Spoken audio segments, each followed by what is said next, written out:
Thank you, DJ. How y'all doing? Look. Before we start, for the record, no, I'm not high. This is just my face. I have little eyes, naturally. If I open them up like the rest of y'all, I look guilty. Look. It's not conducive to what I'm trying to do. The other day, this girl, she sent me a text message. She said, I'm going to come to your show and come bother you.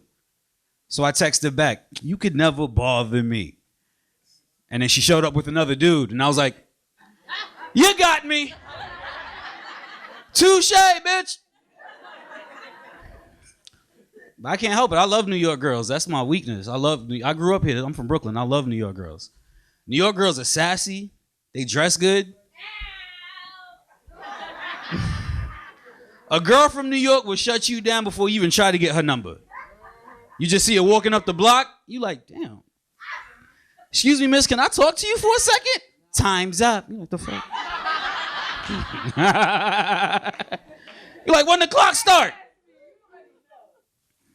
On my way here, I saw a homeless couple. They were holding a sign. It said, we have no money. We have no food. All we have is love and each other. And I was like, y'all need to break up. I feel like you're weighing each other down. Right? But at least he was claiming his girl. You can't even get people to admit they're in a relationship nowadays. There was a couple at one of my shows. I was like, hey, man, is this your girl? He said, we talking. She stood up. She was like, we have 3 whole children together. I was like, y'all gotta talk. My favorite couple, Michelle and Barack. Because I don't even follow politics. I just recognize love when I see it. For 8 whole years, I'm just impressed with how much he loved his wife. For 8 whole years, it didn't even matter what the speech was about. He always found a way to give her a shout out. He'd be at the podium like, today in the Middle East, we blew up a school. And on a lighter note, who would have thought that a girl from the South Side of Chicago, I'm like, yo, what happened at the school, dog? Like, she burying the lead, Barack. But that's just sure, like, that's the lesson I learned from him. Like, the next time I fall in love with a girl, I'm gonna treat her like a rock star. Like, I like a girl with a nice booty, right? Big surprise. But if the next girl I fall in love with got a little booty, like, she don't got no booty, dog, I'm gonna treat that little booty like it's the biggest ass I've ever seen in my life. I'm like, damn, babe, where you come from with all this? What am I supposed to do with all this booty? You trying to kill it? The entire time, it's just a Chinese girl in my bed like,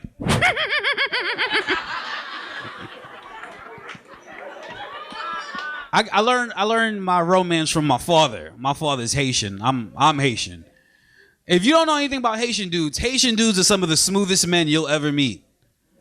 A Haitian guy will raise a beautiful family in Brooklyn and have another one in Queens.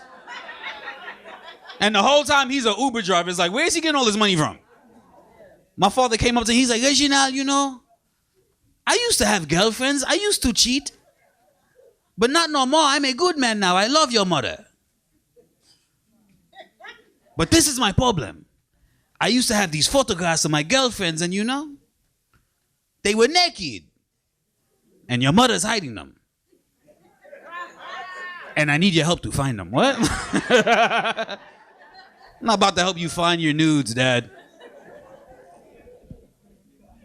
I don't care what y'all say. I love my father's other family.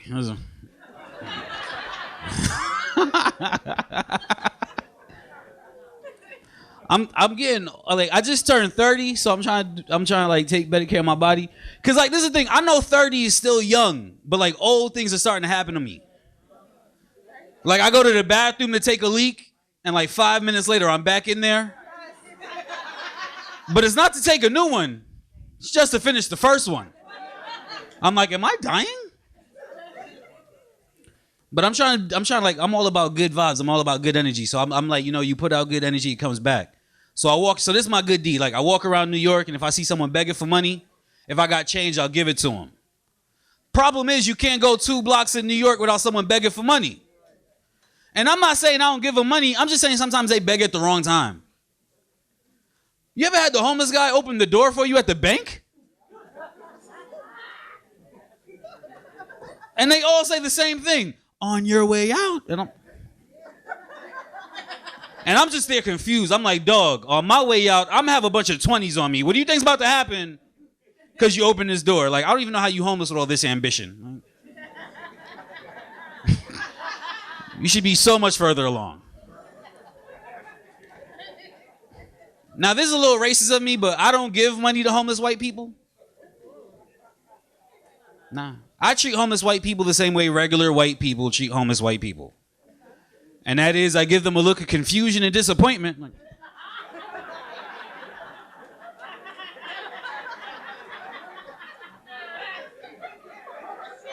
you're gonna have to get it together.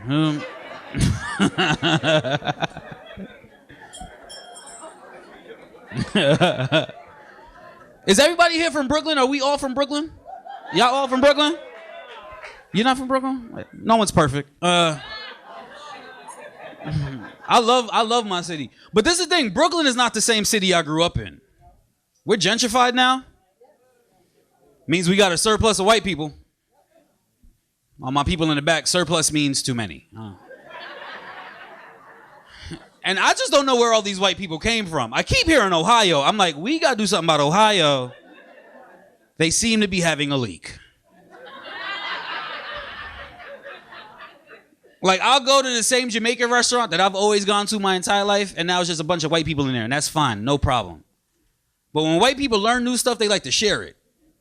So I'll be in a Jamaican spot, and a white guy come up to me like, hey, man, have you had this jerk chicken? And I'm like, are you recommending my own shit to me? Fuck. But the very next thing that they gotta learn about the Jamaican restaurant is that customer service is not a thing in Jamaican culture. You go to the Jamaican restaurant, you be like, yo, boss, let me get some jerk chicken, rice and peas, oxtail gravy on the rice. Jamaican guys just look at you with an attitude like, me, I think about it. Like, the hell is it to think about, Trevor? Like, go get me my food so I can leave. I don't want to be on Utica any longer than I have to be.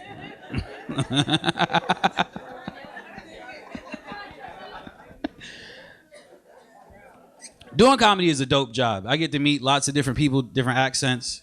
I meet a lot of Europeans. I like their accents, but I don't like the French accent. Because when French people don't like your jokes, they let you know that they don't like your jokes. They're like, no.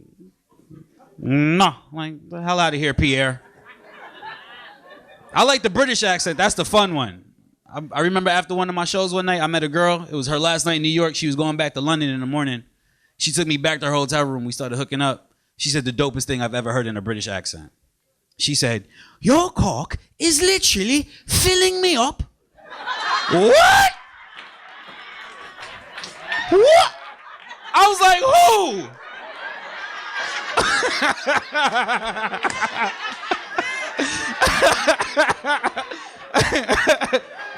I got all bashful. I was like, this cock, get out of here.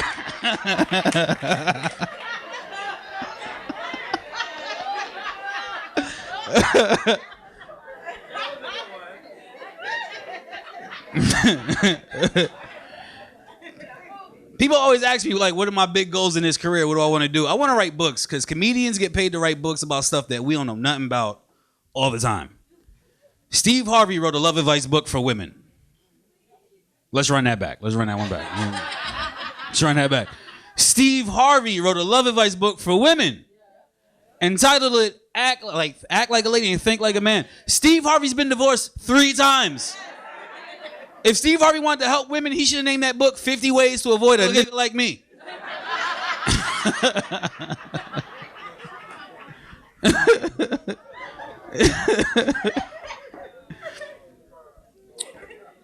People always ask me, is it harder to be a comedian or a musician? I think it's hard to be a comedian. Because as a musician, you could be a one-hit wonder and just perform that song for the rest of your life. As a comedian, I can't just do the hits. I can't be like 10 years into my career like, all right, where all my day one fans at? I can't hear you. Let's see who knows the words to this next joke. You ever had a homeless guy open the door for you at the bank? And then like, the next day they like, yo, how was the Reg Thomas show? He did white homeless.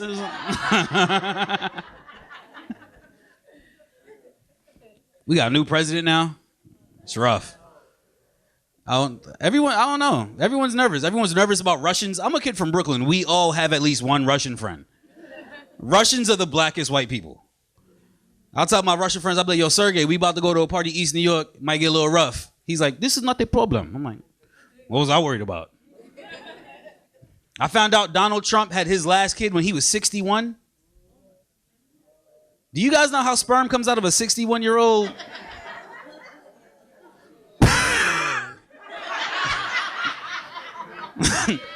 That's why that last kid is so off. Y'all know damn well Barron Trump is off. Every time they put the camera on that kid, he like, you looking for something.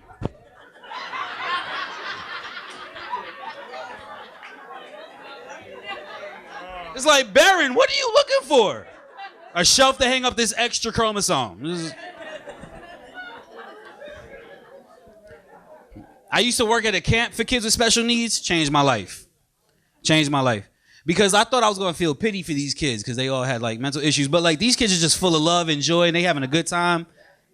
And one of them, he was special. He was a savant. His name was Kevin, which means like he had real severe mental issues. But if you gave him like a math problem, he could solve it. And he would do tricks. And one day he came up to me. He's like, yo, Reg, when's your birthday? I gave him my birthday. He did the math and told me what day of the week I was born on. I was like, yo, that's dope. He was like, I know. Do you want to know what day you'll die too? I'm like, what? What? I was like, no.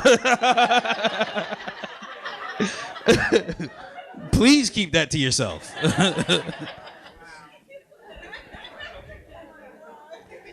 Where are we? Are we in Brownsville or East New York? East New York. My last girl from East New York, she was the shit. That was the first time I ever dated a girl that had more street cred than I did.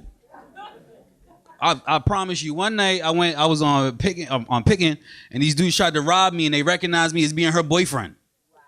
The first dude ran up on me, pulled out a gun. He's like, yo, give me everything in your pockets right now. I was like, damn, you really want my $5? I'm getting ready to give him my money, and his boy's like, yo, you don't realize who that is? That's Erica's hubby. Dude with the gun's like, oh shit, you are Erica's boyfriend. I'm such a punk. I was like, that's right. Fuck off me before I call my girl. I didn't even tell my girl what happened. I just went back to her apartment, had sex, and it was all over. I was like, I feel so safe in your arms, babe.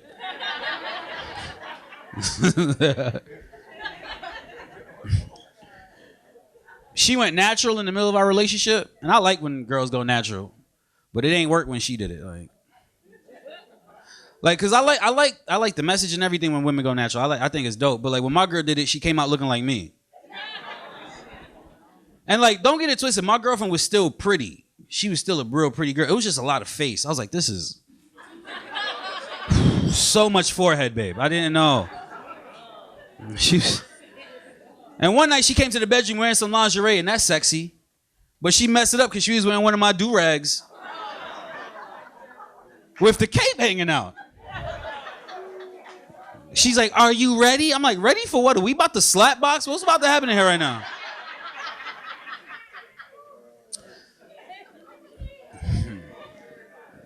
After we broke up, me and my friends, we took a trip. I went to Trinidad and Tobago for Carnival. You guys ever been to Carnival?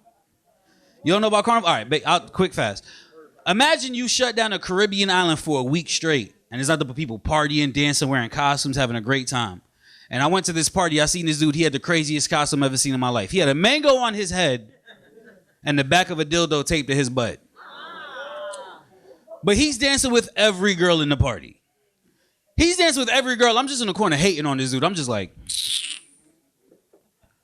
I think I need a mango, son. He finally comes close to me in the party. I'm like, yo, dog, what is your costume supposed to be? This Jamaican guy goes, eyes are fruit, cocktail. Like, this guy's a genius. But that's my time. Y'all have been amazing. Thank y'all very much.